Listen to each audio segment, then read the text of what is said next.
At a time of major political transformation, Georgia is going to the polls in one of the most crucially important elections in a generation. Euronews has already sat down with President Salom Zurabishvili, and I'm in Tbilisi for an in-depth interview with Prime Minister Iraklii Kobahidze. Prime Minister, thank you so much for joining us on Euronews. It's a pleasure to be here. I know this is an extremely busy week for you.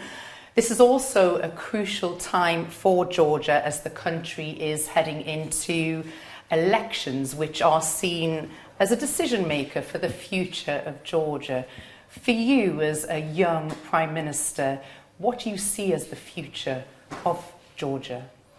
First of all, thank you very much for this interview. It's a pleasure for me to be interviewed by Euronews, and thank you for your interest. We are anticipating really crucial elections for Georgia. We enjoy quite a rapid development in our country. We enjoy a rapid economic development. The country is developing. But the challenges are quite essential for Georgia. We are saying very directly and very explicitly that these elections is also a referendum about the war and the peace issue. Yeah. Georgian Dream government, we believe, is the strongest guarantee for the peace in this country, but it's also about the development of the country. We have again the rapid economic development, and we want to keep this trend for Georgia. During the last 3 years and a half, we enjoyed almost double-digit economic growth, and we had the highest growth not only in the region but also in Europe. The average economic growth in Georgia used to be 9.7% in 2021, 2022 and 2023, and also this year's preliminary figure is 10% economic growth. So for us, keeping this trend is very important, also with regard to the European integration of Georgia, because we know that without proper economic figures, Georgia will never be accepted as a member, full-fledged member of the European Union. What is the level of dialogue then with the EU in terms of your EU membership, and what is the next stage of that for Georgia? Unfortunately, we are facing some challenges in terms of the dialogue at this moment. But in general, if we summarize the outcomes of our policies, Georgian Dream's policies, the Georgian Dream government managed to achieve all important steps towards the European integration. We managed to sign, as the Georgian Dream government, the association agreement with the European Union back in 2014. We managed to sign the DCFTA with the European Union. We got the visa-free regime for our citizens, and finally the Georgian Dream's government managed to get the candidate status for Georgia. I strongly believe that as soon as these elections will be over, and as soon as the war in Ukraine will be over, we will essentially improve and restart the relations between Georgia and the EU, and also between Georgia and the US. As a Georgian, what does Europe mean to you, and what would it mean to be part of that club that is seen as the European Union? To be part of the European family is a kind of historic choice for Georgia and for Georgians. You know that we are a Christian nation, and Europe was always associated with Christianity and with defending and protecting Christianity for Georgia. So that's why Europe was always a kind of natural choice for Georgia and for Georgians, and that is one of the strongest reason why we want to be the full-fledged member of the European family. Europe also means the higher level of prosperity, means development for Georgians. So that's why it's our very strong aspiration to move towards Europe.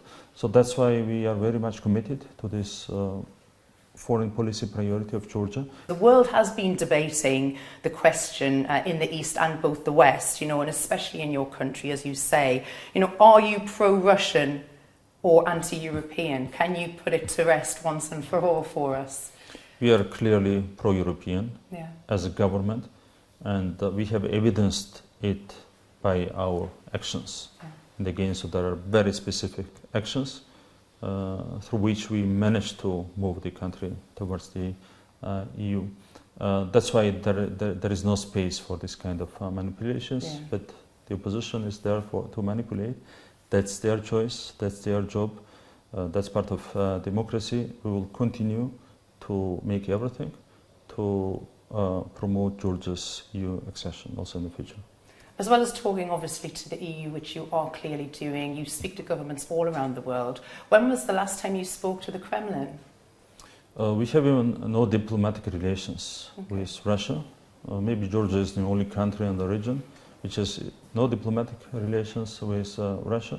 And we have communication with our Western partners in Europe and in the US. So that's the current state of affairs. That's why there is also in this case no space for any manipulations. Well, this week again we've seen elections in other countries, and in particular Moldova.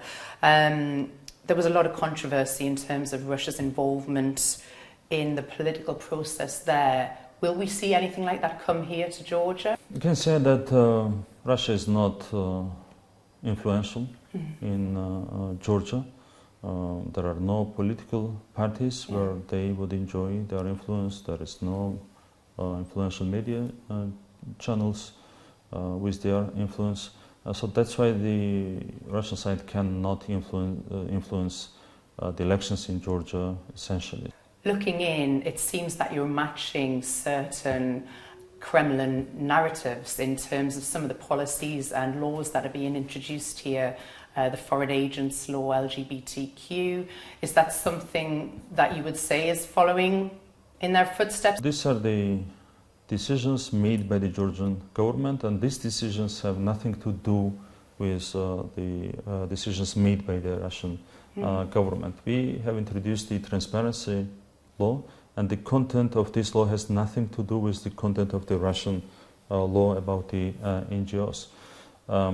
This law is only about the transparency. The only thing which is envisaged by this law is to ensure that the NGOs are publicizing their annual financial declarations to the Ministry of Justice. And that's it. There are no restrictions. That's why this message about the Russian law was also a complete fake. The law about the LGBTI, that's also our national decision. When it comes to war in Ukraine, there seems to have been a shift in tone on that. Is Georgia seeing this as an opportunity to have its independent voice heard? And if there is an opportunity there, what is it for you? Well, in general, we are strongly supporting Ukraine's sovereignty and territorial integrity. And we have condemned the Russian military aggression many times. We have joined more than 600 international acts in support of the sovereignty and territorial integrity of Ukraine, and condemning also the Russian military aggression. So that's why we can say very firmly that our position with regard to the ongoing war in Ukraine is very strong. And of course, this position is based on international law standards. Any war brings with it horrors that we see happening in Ukraine, and Georgia lost territories throughout history. How did that shape you as a person and a politician in terms of your policies, throughout your career? So we had a very complicated history, especially during the last 30 years after the collapse of the Soviet Union. But we also learned a lot. And this experience is something which helped us to avoid many problems during the last decade.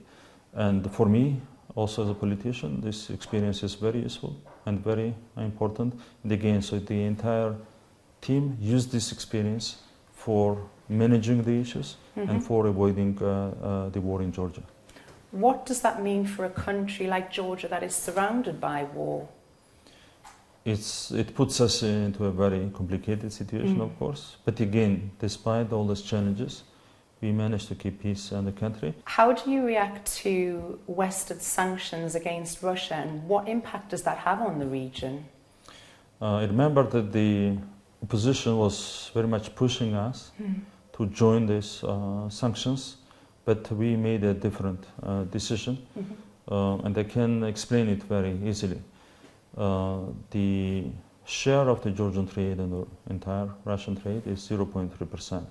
Of course, Georgia cannot damage the Russian economy by introducing the economic sanctions. At the same time, introducing sanctions would mean escalation of the conflict. So that's why we had a very strong ground for not following this opposition's demand.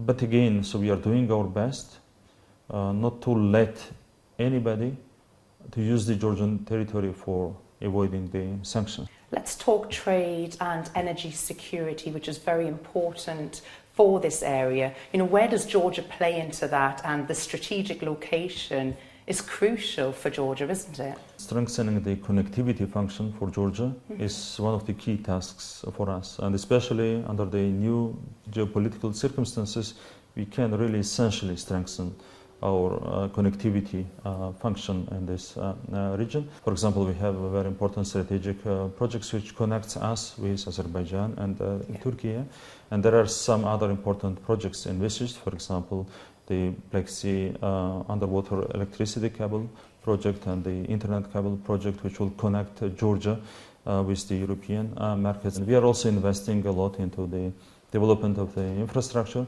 We managed to build around 300 kilometers of highways in Georgia. Now we have already launched constructing a new port on the Black Sea. We are launching to construct a new Tbilisi International Airport. We are expanding the capacities of the Kutaisi International Airport, etc., railway. There are many different projects which are also part of our program, and we are fully concentrated on this agenda for this country.